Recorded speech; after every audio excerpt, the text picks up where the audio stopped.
పూర్వం హయగ్రీవుడనే పేరున ఒక రాక్షసుడు ఉండేవాడు. తపస్సు చేసి తనకు మరణం లేకుండా ఆదిపరాశక్తి నుంచి వరం కోరుకున్నాడు.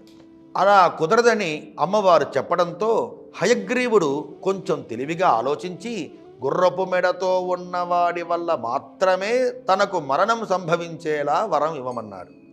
మనిషి శరీరానికి గుర్రపు మెడ ఉండే జీవి సృష్టిలో ఎక్కడ ఉందని ఆ రాక్షసుడి యొక్క నమ్మకం.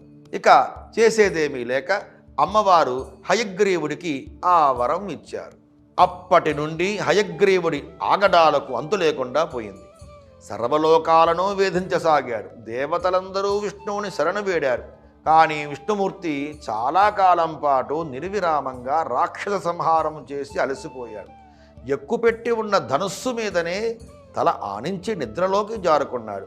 ఎన్నాళ్లకు నిద్ర నుండి లేవకపోయేసరికి దేవతలంతా ఉపాయం కోసం శివుడి వద్దకు వెళ్ళారు.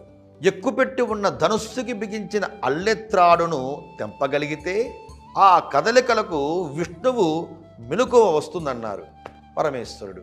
ఆ తాడును కొరకగల శక్తి ఒక చెదపురుగుకి మాత్రమే ఉందని బ్రహ్మాది దేవతలకు అర్థమైంది. దానికే ఆ పని అప్పగించారు. చెదపురుగు తాడుని కొరగడంతో ధనుస్సు కొన బలంగా విష్ణువు శిరస్సుకు తగిలింది. దాంతో ఆ తల ఎగిరి ఎటో దూసుకుపోయింది. దేవతలంతా దానికోసం అన్ని చోట్ల వెతికారు. అయినా ఫలితం లేకపోయింది. ఇక చేసేదేమీ లేక ఆదిపరాశక్తిని స్తుతించారు. అప్పుడు ఆ అమ్మ ప్రత్యక్షమై ఏదైనా గుర్రపు మెడను తెచ్చి విష్ణుమూర్తి శరీరానికి అతికించమంది.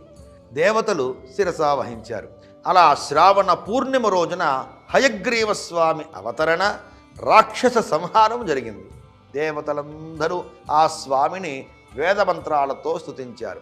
అప్పటి నుండి హయగ్రీవ జయంతిని జరుపుకోవడం ఆచారంగా వస్తున్నది. అందుకే హయగ్రీవ ఉపాసన చేసిన, హయగ్రీవ జయంతి నాడు ఆ స్వామిని స్మరించిన జ్ఞానానందాలు కలిగి సంతోషంగా ఉంటారని పురాణాలు చెబుతున్నాయి. సర్వే జనా సుఖినో భవంతు. స్వస్తి.